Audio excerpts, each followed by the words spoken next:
Instructions. You are going to hear a number of different recordings, and you will have to answer questions on what you hear. There will be time for you to read the instructions and questions, and you will have a chance to check your work. All the recordings will be played once only. The test is in 4 sections.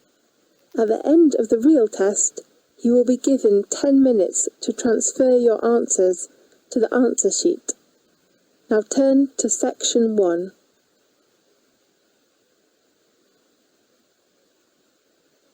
Section 1. You will hear a conversation about travel. First, you have some time to look at questions 1 to 4.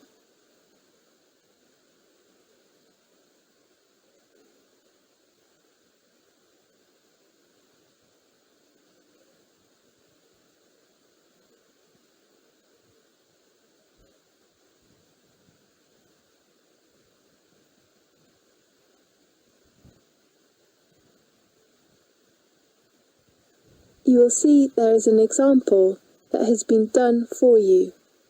On this occasion only, the conversation relating to this will be played first. Good afternoon, the Australia Travel Agency. How can I help you? Good afternoon. I'd like to know some information about trips to different resorts. Okay, can you tell me your details first? Of course. What's your occupation? I'm a first-year student. Are you an Australian? No, I'm from New York. So you are American? Yes. The nationality of the student is American, so American has been written in the space. Now we shall begin. You should answer the questions as you listen, because you will not hear the recording a second time. Listen carefully and answer questions 1 to 4. Good afternoon, the Australia Travel Agency. How can I help you? Good afternoon. I'd like to know some information about trips to different resorts. Okay, can you tell me some of your details first? Of course. What's your occupation? I'm a first-year student. Are you an Australian?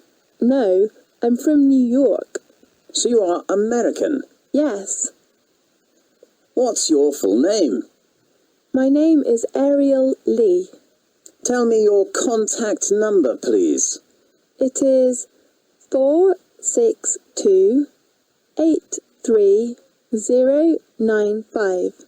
And my address? No, we just need your contact number. Okay. Can you introduce me some attractions?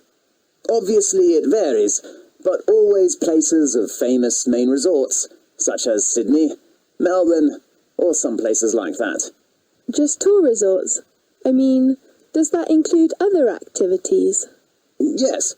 Besides main resorts, we will arrange for you to enjoy some local refreshments and some special activities. So, how much does it cost? Usually it varies between $20 and $35 per head, depending on the place. And what is the departure date and time? It depends on various tours, but try to keep the departure time fixed. When? 7 o'clock in the morning. And how about the transport? We have a minibus or coach, depending on the number of tourists. May I need a reservation? Yes, you know some holidays are coming, so I suggest that tourists reserve a seat in advance. Is there a discount for that? I'm sorry, we do not have any discounts during peak season.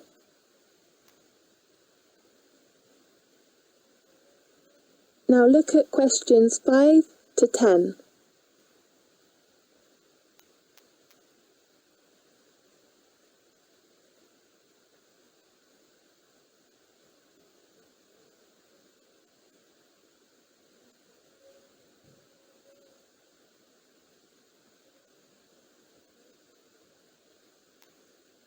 Now listen carefully and answer questions 5 to 10.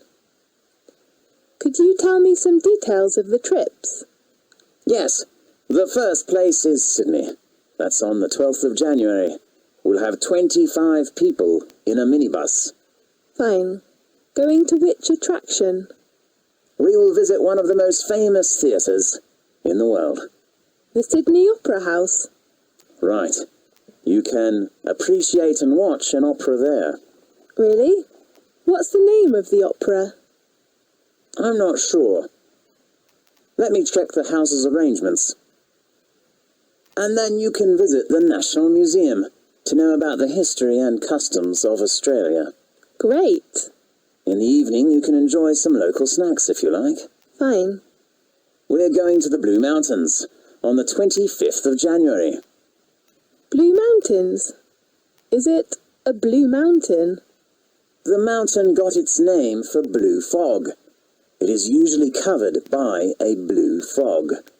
That's so interesting. Yes, it is a popular place for young men because they are so cool, and you can enjoy lots of sports there, such as rock climbing, bushwalking, and bird watching. How many people will go there together? You will take a coach that has about 30 seats. Fine. And the next place is Melbourne on the 10th of February, with about 20 people in a minibus. What's the resort?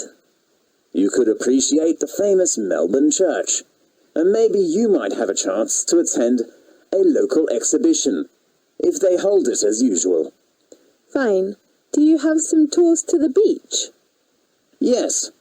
One of the most famous coral reefs in the world is the Great Barrier Reef, and we have arranged that on the 23rd of February. I'm looking forward to visiting there. Yes, many people like there. There are some interesting water sports, such as diving, swimming in the water, or just taking a photo of coral. Great. I guess there will be many people. Yes, but our coach is only for 30 people altogether. That's so great. Can you book a seat for me now? Yes, and I will confirm your reference number later, by telephone, okay? Right. Thank you very much. You're welcome. I hope you enjoy the trip. This is the end of section 1. You now have half a minute to check your answers.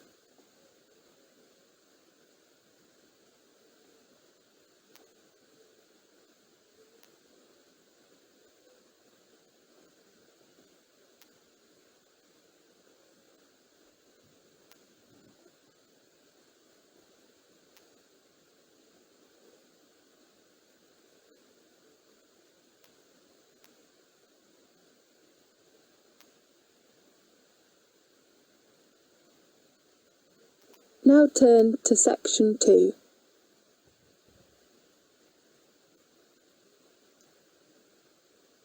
Section 2. You will hear a conversation in a bank. First, you have some time to look at questions 11 to 15.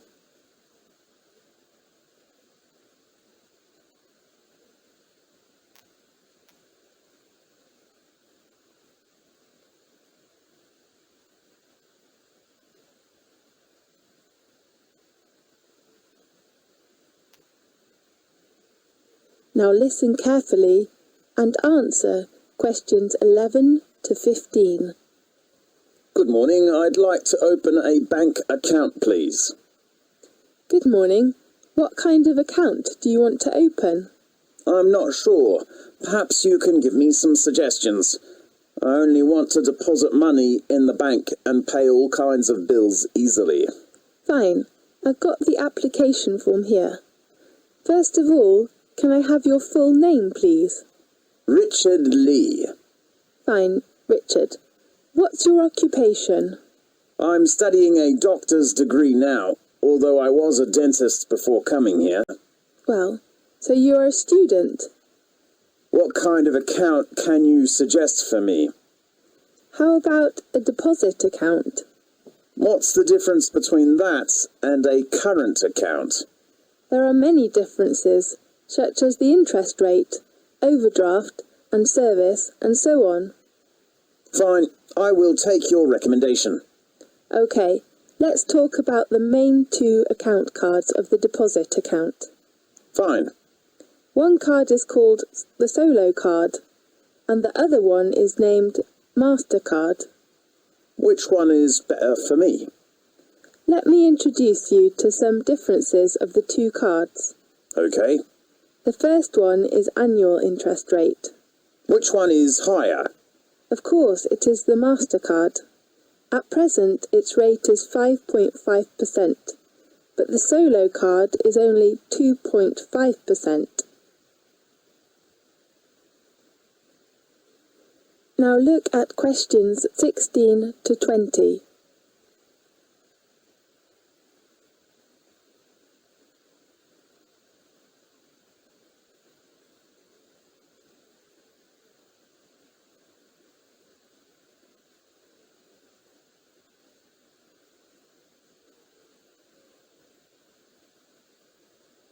Now listen carefully and answer questions 16 to 20.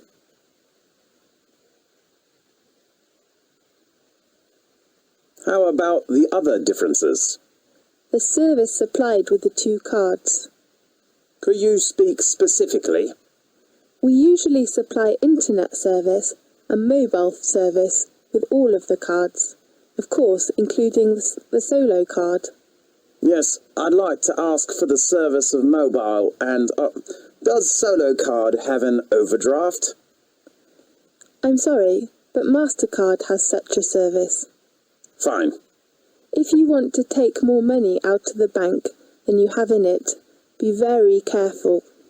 You should not do this without the bank's permission, and you will have to pay some charge. Do you mean interest? No, I mean the overdraft charge. How much is that charge? According to the bank's rules, the minimum fee is about 2%. Fine. The last item of the two cards is the requirement. There is no limitation of the Solo card, but if you want to get MasterCard, you should deposit a minimum sum of £1,500 in the first time. Oh, what's the requirement of money? What do you mean? I mean I cannot deposit cash when I open a bank account. Don't worry, we accept cash and cheque or even money order. Great. So which card did you decide to open? I'd like to open the MasterCard. A good choice. How often would you like to receive your statement? Monthly, please. Okay, the last one you should know is the opening time. Banks usually open from 9 a.m. until 4:30 p.m. from Monday to Friday, but most branches open until 3:30 p.m. on Saturdays. Okay, I see. Thank you very much. You're welcome. This is the end of section 2. You now have half a minute to check your answers.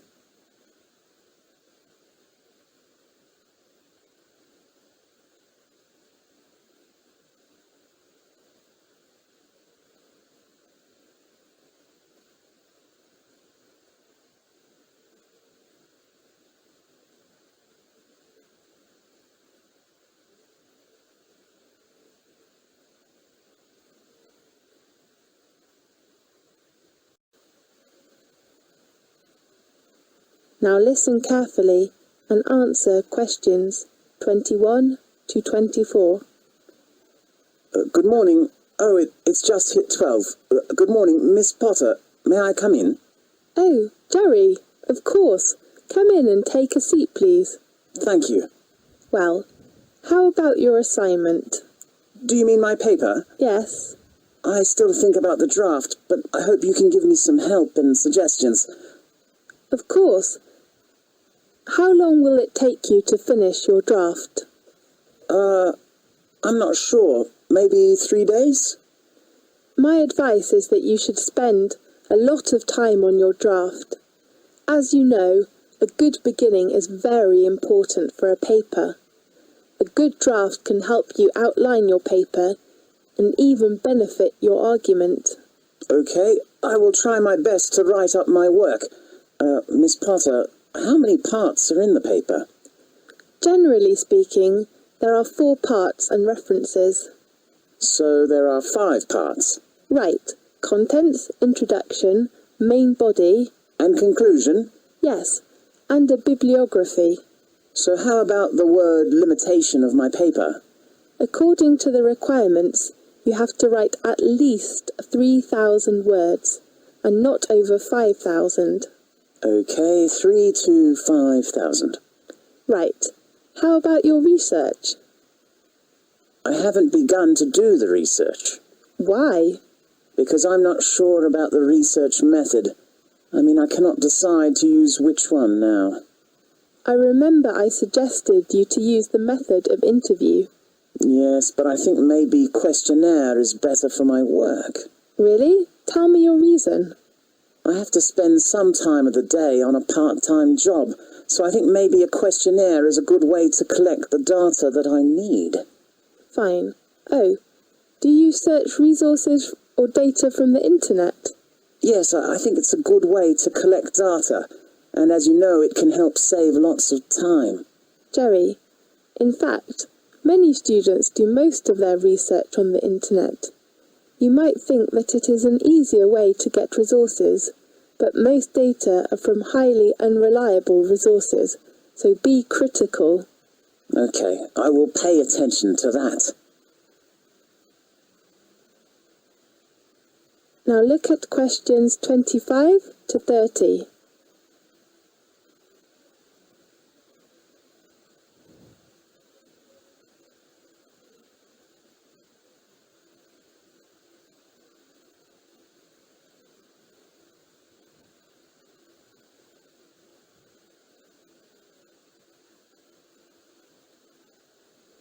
Now listen carefully and answer questions 25 to 30.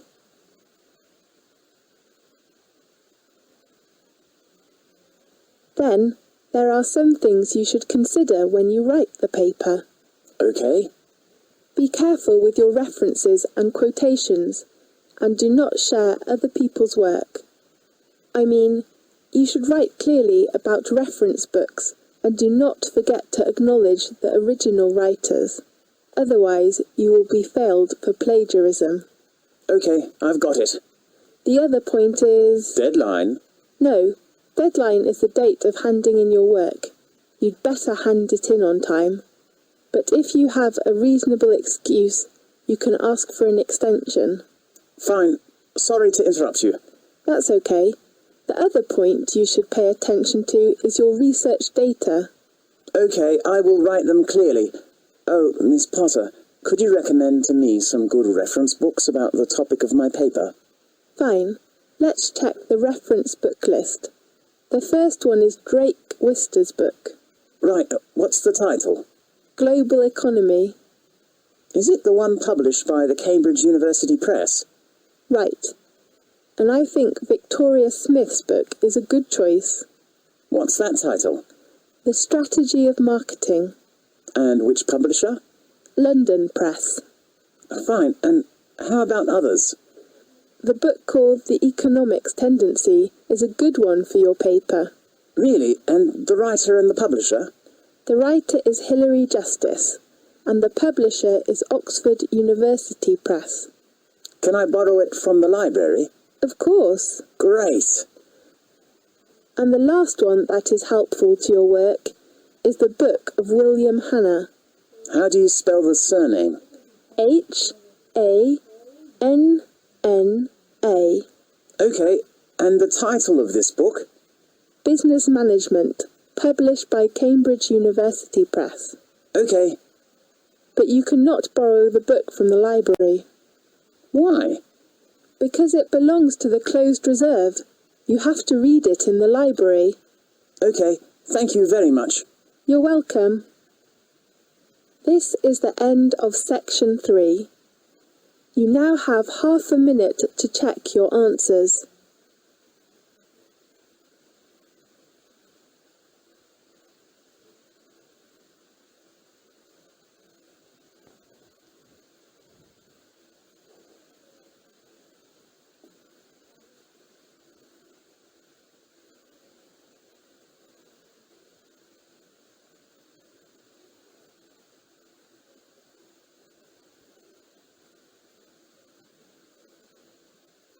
Now turn to Section 4.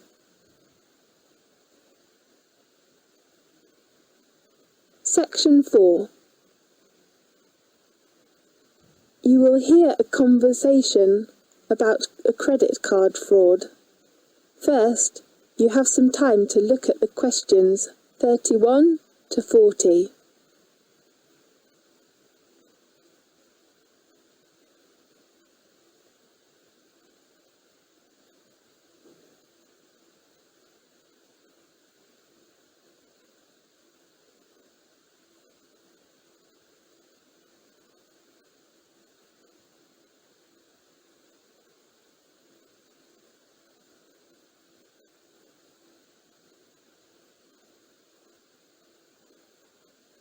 Now listen carefully and answer questions 31 to 40.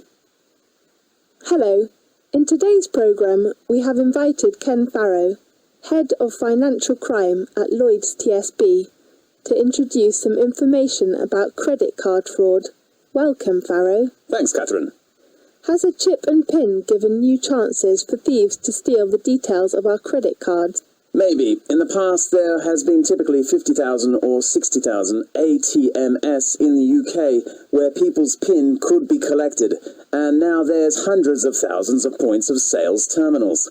It's a fraud where criminals capture details and then make a magnetic stripe card copy. How easy is it to do this? One way is to modify a terminal, so that's what's happening often in the past with cash machines. The same can be done for chip and PIN terminals. The other way is to replace it with an entire counterfeit. There have been incidences in America and in Europe with entire fake ATMs being set up. The last way is to set up a concealed camera and have somebody using sleight of hand to swipe your card through another machine so that you don't even need to modify the main machine.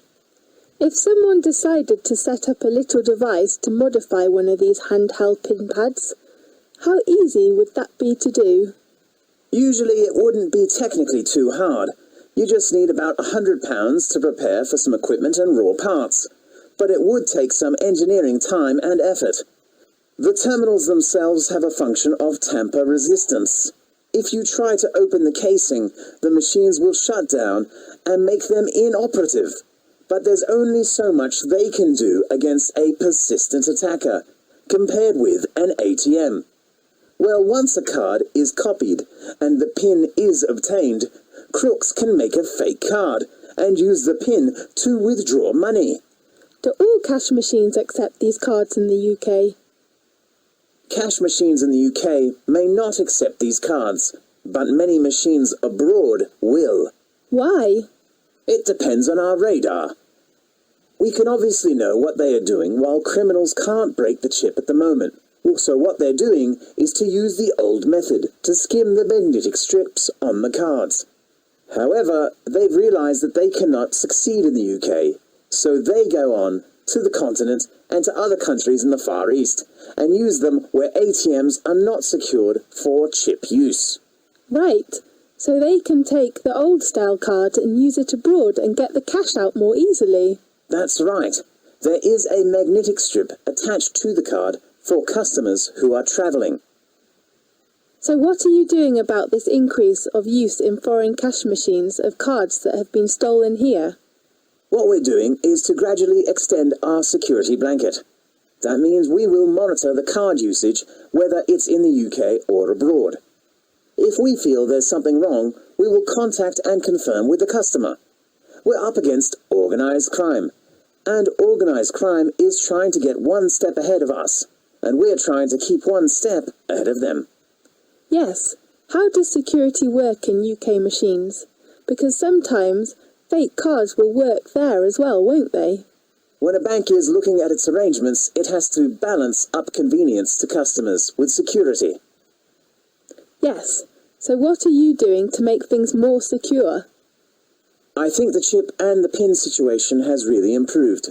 And if you look at the figures, in fact, hard fraud has dropped by 24% over the last period.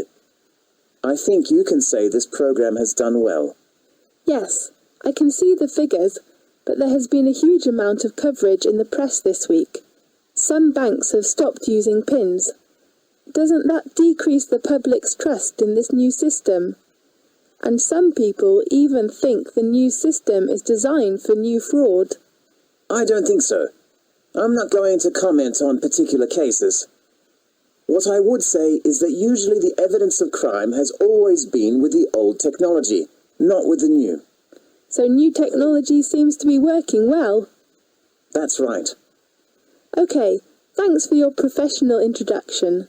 See you next time. See you. This is the end of section 4. You now have half a minute to check your answers.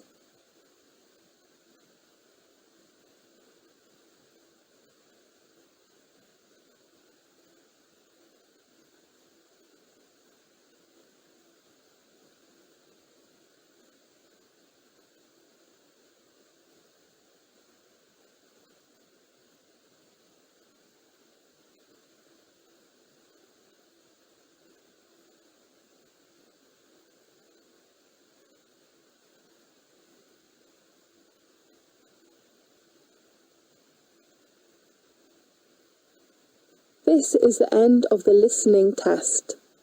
You now have 10 minutes to transfer your answers to the listening answer sheet.